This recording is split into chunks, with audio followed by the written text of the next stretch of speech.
All right, welcome back, guys, or welcome if you're new to the channel. I don't think I get a lot of new people on just average videos like this, I'll call it. Usually it's the Prokhorovka videos that we get a lot of the newer people.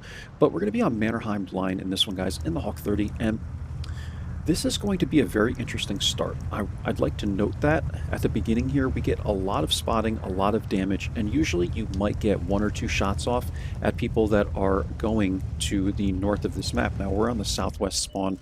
I'm specifically talking about if we spawn on the southwest spawn, if you spawn on the southwest spawn, people that are going up to the north from the northeast spawn, right? So we're going to get a little bit of spotting here. Sometimes it's difficult to try and lead your shots, right? I find that sometimes it's a little tricky, but we're able to do it well here twice, and then the IS appears, and like, yeah, man, we're going to be able to definitely get a shot into this guy because his tank is not that quick.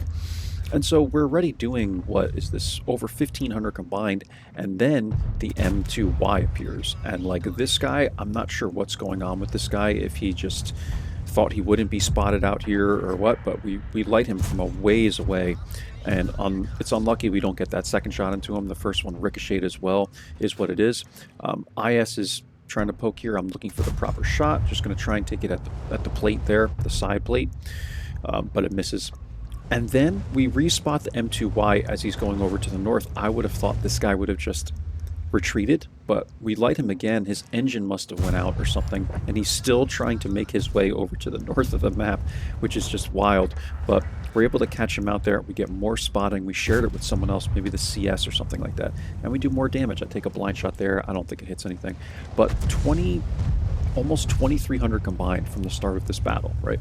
So a very good start. I don't want you guys to think this is going to happen every time. It doesn't. Sometimes I'm lucky to get a couple hundred spotting and like one shot of damage, you know, but 2,200 combined, and that's all we've really had to do.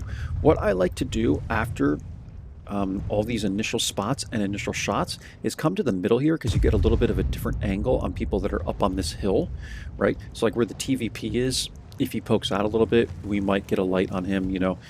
I like to just change my angles. I've spoken about this before on other maps where there's bushes and stuff like that. You're not really using bush mechanics really on this map. You can, like, there's some areas you can go to, like the enemy light tank can poke up in, or is it this bush, or in this bush as well over here.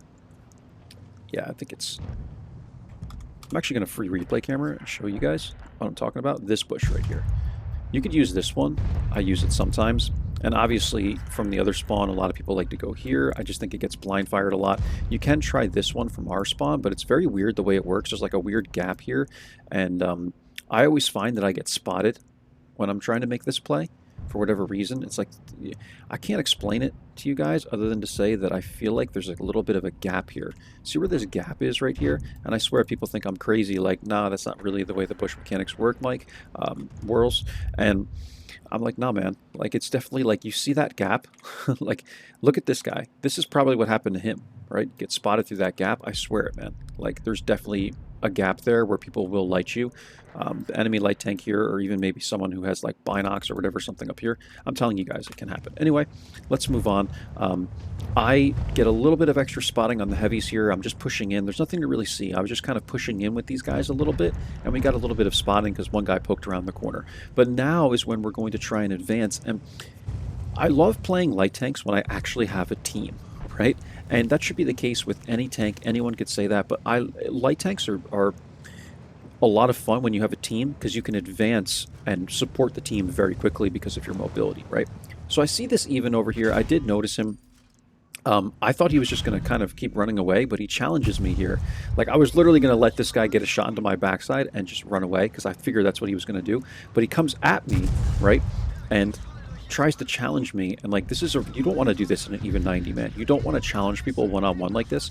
You hit them once or twice and you run away, man. You do not want to challenge someone with mobility. So I hit this guy twice with HE shells, ram him, and give him a little shake of the gun like, dude, what is that? What are you doing, man? Don't do that ever again. You know, like, don't do that, man. It's a big mistake.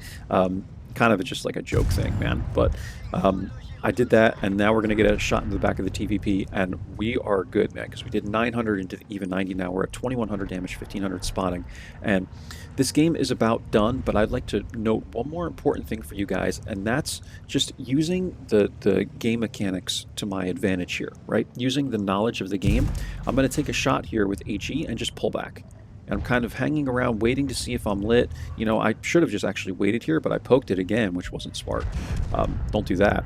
But I'm using this to my advantage to determine if someone is sitting in this area, right? I doubt it's the Artie that spotted us unless he's running like optics or something, because Artie has no view range. So I'm thinking that maybe there was another tank up here like the Su-130. However, it turns out that indeed it was the Artie that spotted us. And so I take that chance. I move on thinking that the Su-130 hasn't moved, and he hasn't. And now we can absolutely wreck this guy. We actually have the DPM to hit this guy twice, ram him, and then as he's trying to run away, we will hit him again one last time.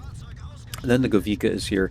Unfortunately for me, I end up going down here. I just kind of fling a shell at the HWK. I know I have HE loaded, but I know this guy's probably going to beat me. Here, beat me to the punch, beat me to the shot, whatever you want to call it. And he does, but we do get the spotting from it. And that's it, guys. So not a whole lot to see here. I'm just showing you. We made the initial play right over in this area, E4. You can catch people out going like this. It's very vital.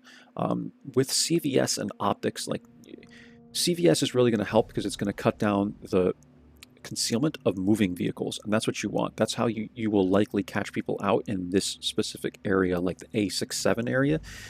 And other tank destroyers, if they're good, if you have good tank destroyer players on your team, from G like 3 or 4 square, wherever this hill, they'll be able to get shots going this direction as well. And that's going to pay off, and it paid off a lot in this game, right? But again, I'd like to emphasize, don't expect this every game, but I definitely like making this play.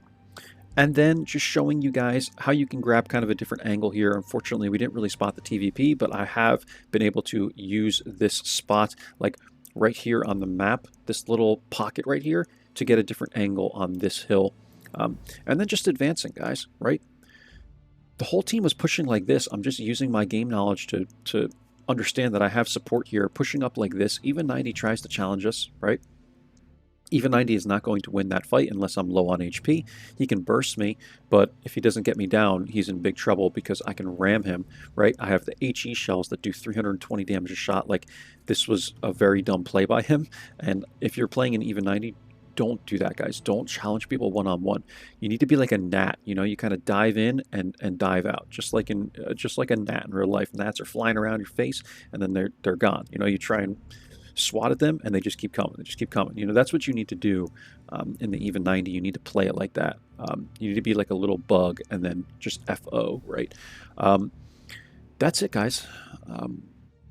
For the Hawk 30 specifically, challenge people that don't have armor. The Su-130, the even 90, challenge these people. Use the HE shells. You can do 320 damage a shot. Go for it, man. Like, use the damage potential that this vehicle has to your advantage. I will show you the templates and I'll let you guys go. That's it for this one. I feel like it wasn't too long. This was a mastery, 3562 damage, 2514 assist. We got the high caliber, and I think this is like Confederate or something like that. Again, mastery, guys. Beautiful game for us. We're top by experience by quite a bit here. Again, 3562 damage, 2 kills. And just leave this open for an extra second in case you guys recognize anybody. You can pause. If you recognize anybody, give them a shout. Hey, you're in Whirls video. He's this random YouTube guy with only like 2,500 subscribers, but he's pretty cool. I'd hope you guys think I'm a cool guy. But anyway, 165K profits, guys. I did run just the coin reserve for this, and obviously I'm getting some from the premium as well. I'm just getting these premium days from the battle pass, guys. That's it. I do have I think I did buy the extended battle pass this time around. It's like 20 bucks or whatever it was. You guys don't have to do that, but use this to your advantage, guys. There's so many free-to-play players that are always telling me, like, this game isn't worth playing free-to-play. Everyone's a stat patter. Everyone's paying real-world money, gold spammers, etc. Guys, wargaming gives you like literally a shit ton of free shit. Like, take advantage, not the curse, but like, I really want to emphasize this to you guys. use the battle pass. Use these little things they put in the game, like this event right now. I totally forgot to like check my missions and all that, but this little thing they're doing right now, it's like the fall event for the anniversary of World of Tanks. They give you free crap there too, man. Like, take advantage of these things, guys. You'd be amazed at like how much you probably actually have if you've been playing World of Tanks for years and years. Like, check your depot for like all these things you probably aren't using. You can sell for coin. You also have, I learned this from 13 Disciple, right? He's another YouTuber and streamer. There's actually things that you get for free from Wargaming that you can put on your tank, like inscriptions and all that. You could sell some of them. So like, check that. I made like millions of credits just from selling that stuff. So check that out as well. Like, check all these things, guys. You'd be amazed. Yeah, anniversary missions. World of Tanks anniversary is what I was talking about. So pay attention to these things, guys. Anyway, that's it. I'm done rambling. I'll catch you for the next one. Hope you enjoyed this one. Bye-bye.